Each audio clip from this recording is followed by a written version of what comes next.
Olá, eu sou Maria Eduarda, acadêmica da quinta fase do curso de História. Olá, meu nome é Tatiana, eu sou acadêmica da quinta fase do curso de História. Olá, meu nome é Jader e eu sou acadêmico de História na Unesc.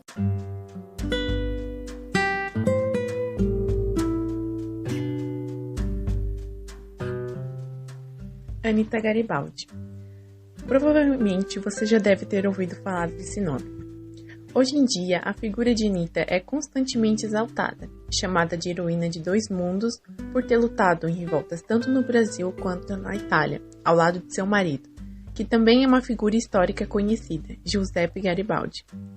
Mas a verdade é que se sabe bem pouco sobre a figura da Anita em si, existem poucos dados biográficos dela, e menos ainda se sabe sobre ela antes do casamento com Garibaldi. Então, o que ouvimos falar sobre ela? São narrativas construídas ao longo do século XIX e XX, e essas narrativas nem sempre foram as mesmas. Mas para entendermos a construção dela enquanto heroína no imaginário popular, é preciso primeiro entender onde ela se insere na história catarinense, ou seja, na Guerra dos Farrapos.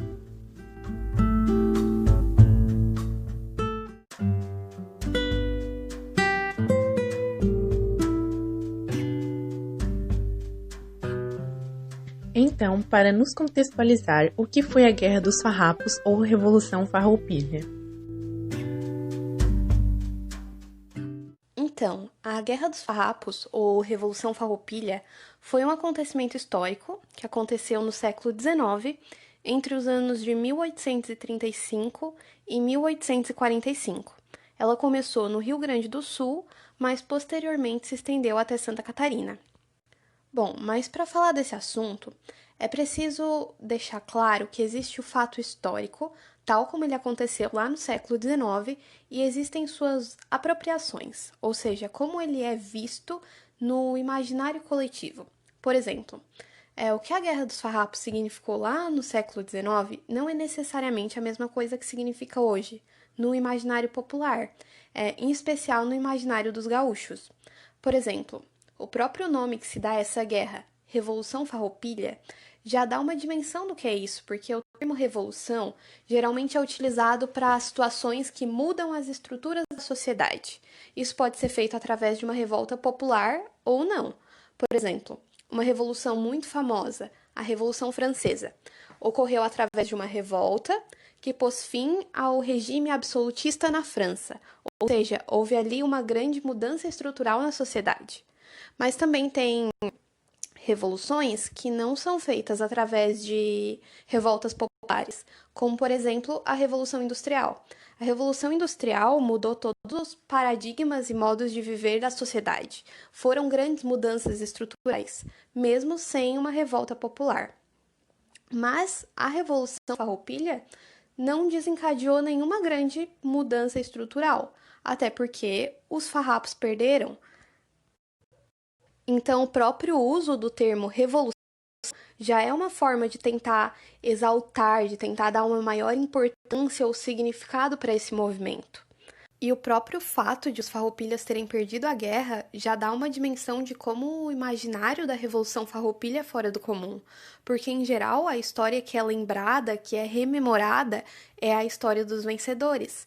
Mas só que no Rio Grande do Sul, todo ano se comemora uma guerra que foi perdida.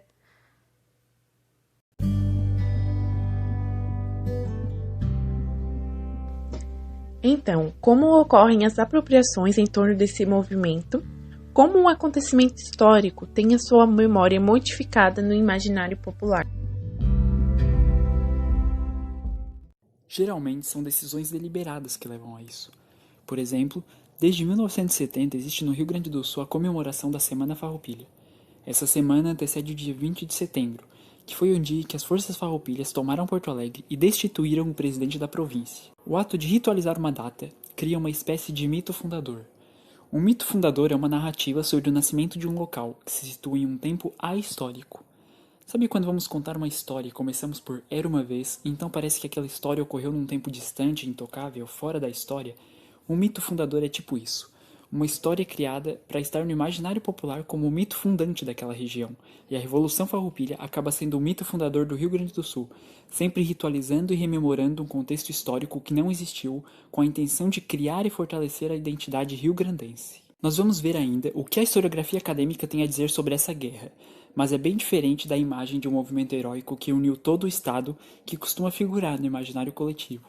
Além dessas comemorações, também há a criação de um panteão de heróis que são mitificados.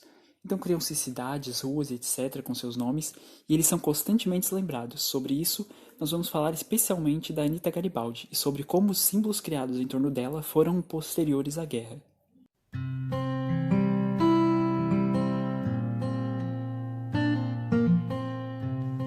Então, saindo um pouco das apropriações em torno do movimento, o que realmente se sabe sobre ele? Quais foram as suas motivações, as suas causas, etc. Geralmente a narrativa é essa. O Império Brasileiro estava cobrando dos gaúchos impostos muito altos pelo charque. O charque é a carne bovina salgada e seca no sol, por isso também é chamada de carne de sol e era a base da economia gaúcha. E existiam no Rio Grande do Sul grandes fazendas de criação de gado, chamadas de estâncias, e foram esses estancieiros que começaram a revolta. Então o que costuma ser dito é que, insatisfeitos com os altos impostos cobrados pelo Império, os estancieiros gaúchos deflagraram uma guerra com ideais republicanos em busca de independência. Porém, essa versão contém algumas simplificações e erros.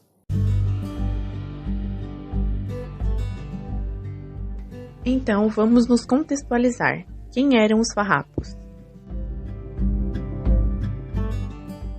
Apesar do nome, os líderes da revolta estavam bem longe de serem esfarrapados, né? Na verdade, eles formavam a elite rio-grandense. Então, eles eram, a sua maioria, estancieiros, ou seja, criavam gados, né, em grandes propriedades que são chamadas de estâncias, e eles utilizavam mão de obra escravizada e também eram chefes milicianos que detinham seus próprios exércitos particulares. A própria questão do imposto do charque também não foi a principal motivação para a guerra.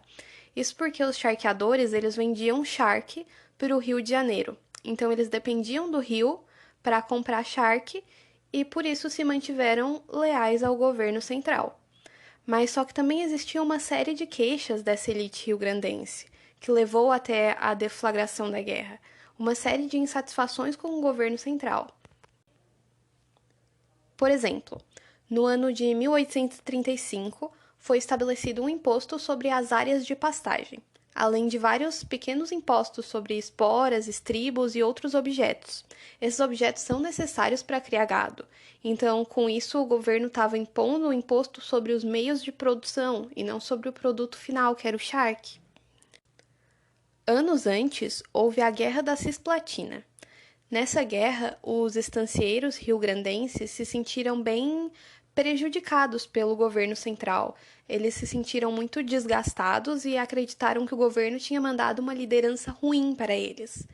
A questão da liderança é um descontentamento comum para eles, porque eles reivindicavam que o presidente da província fosse um rio-grandense, que fizesse parte das redes de contato dessa elite.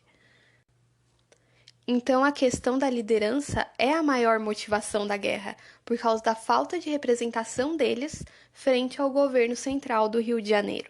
A prova disso é que quando os líderes da região, o Bento Gonçalves e o Bento Manuel, foram destituídos dos seus cargos, isso que foi o estopim para a guerra. Então, existia um discurso de exploração por parte dos farroupilhas, mas também lembrando que não foi um movimento de todos os rio-grandenses, foi apenas uma elite de estancieiros e chefes milicianos que estavam insatisfeitos com o governo central. Mas claro, compondo as linhas de frente, houve diversas pessoas comuns, sem grandes propriedades e agregados de estâncias. Se destaca especialmente a grande participação de negros na guerra. Eles compunham cerca de 1/3 à metade das tropas, e para os negros escravizados foram prometidas alforrias, que não foram dadas, e existe toda uma discussão acadêmica sobre o episódio de Porongos, onde os lanceiros negros teriam sido traídos pelos próprios farroupilhas. E lembrando que, apesar de haver um ideal republicano na Revolução Farroupilha, a abolição da escravidão não era um objetivo deles, assim como a própria independência também não era. O que os farrapos buscavam não era independência, mas autonomia. Eles estavam insatisfeitos com o governo central, então eles proclamaram uma república rio-grandense, mas o que eles realmente queriam eram estados federados que fizessem parte do mesmo país, e a prova disso é a proclamação da República Juliana.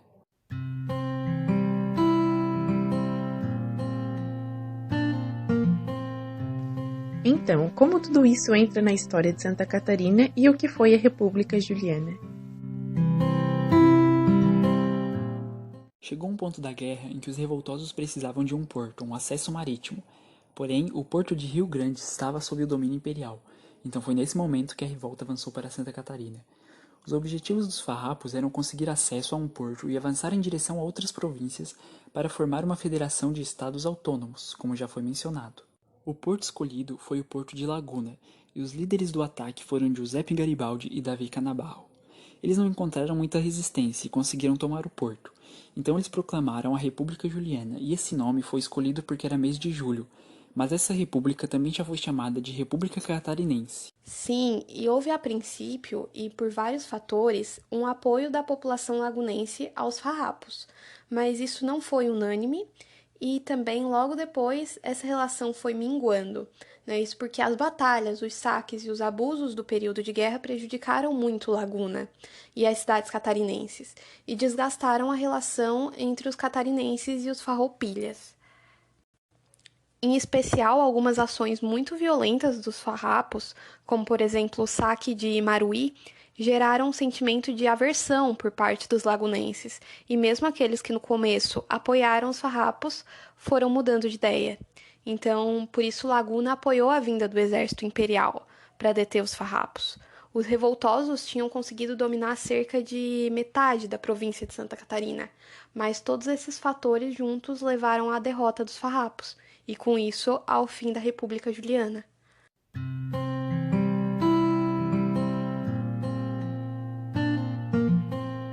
Agora vamos falar um pouquinho da Anita Garibaldi, como ela entra nessa história e qual que é o papel dela nessa história.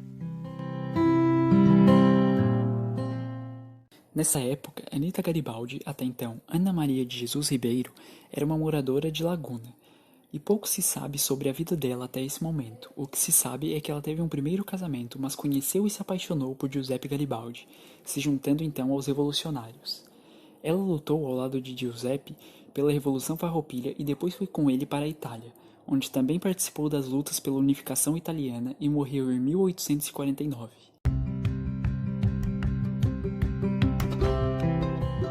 Então a Anita sempre foi considerada uma heroína? Então, mais uma vez a gente tem aqui a questão do fato histórico e das suas apropriações no imaginário coletivo. A memória da Anita, ela foi apropriada de maneiras muito diferentes em cada contexto histórico. A exaltação dela como uma heroína farroupilha foi bem posterior à Guerra dos Farrapos. Nos anos seguintes à guerra, ela foi meio que esquecida mesmo, sendo inclusive vista de forma pejorativa, porque ela deixou seu primeiro marido para se juntar a um revolucionário. Então, existia uma visão até negativada dela, ou simplesmente não se falava muito dela. Mas só que isso muda bastante com a proclamação da República, porque a partir de então era preciso construir símbolos que valorizassem a nova República. Então, a Anita se tornou um desses símbolos. Então, a partir de biografias e jornais, começou a exaltação da Anita Garibaldi como uma heroína de dois mundos. A primeira biografia que citou ela foi do Giuseppe Garibaldi, escrita no ano de 1860, por Alexandre Dumas. Nela, o Giuseppe Garibaldi exalta suas qualidades, sua coragem e capacidade como mãe, mulher e soldado. Depois da proclamação da República no Brasil, que foi no ano de 1889, as biografias passaram a descrever a Anita dessa forma, como uma heroína, destacando seus feitos em batalha e buscando remover qualquer mácula de sua história. Por exemplo, até o fato da Anita ter sido casada antes, para isso construiu-se uma narrativa de que o marido dela a abandonou, apesar de que não tem nenhuma fonte que confirme isso. A figura de Anita foi utilizada como símbolo e propaganda política da República, em especial durante o governo Vargas, que propunha usar sua imagem para propagar uma ideia de identidade nacional. lembrando que Vargas era gaúcho.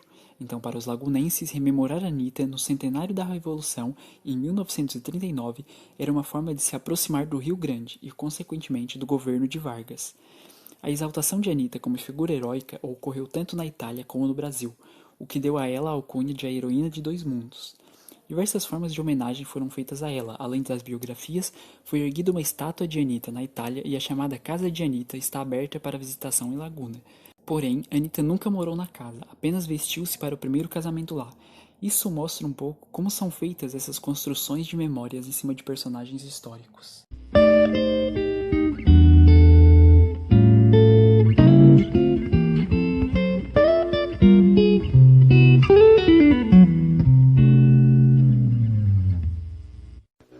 Estamos nos encaminhando para o final do podcast. Algumas considerações finais?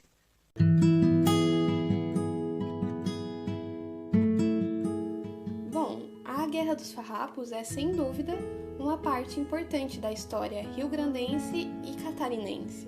Não só pelo acontecimento histórico em si, mas também por causa da presença constante desse movimento no imaginário popular. Um exemplo foi em 2003, passou na Rede Globo uma minissérie chamada A Casa das Sete Mulheres. Nessa minissérie tinha uma visão bem romantizada assim, da guerra, atribuindo coisas que não eram dos farroupilhas aos farroupilhas, como por exemplo o ideal da abolição da escravidão.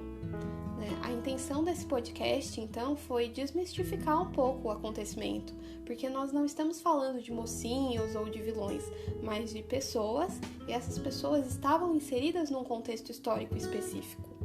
Mas entendendo que esses acontecimentos e figuras permeiam o nosso imaginário, então eles são apropriados de formas diferentes, em diferentes tempos e em diferentes contextos.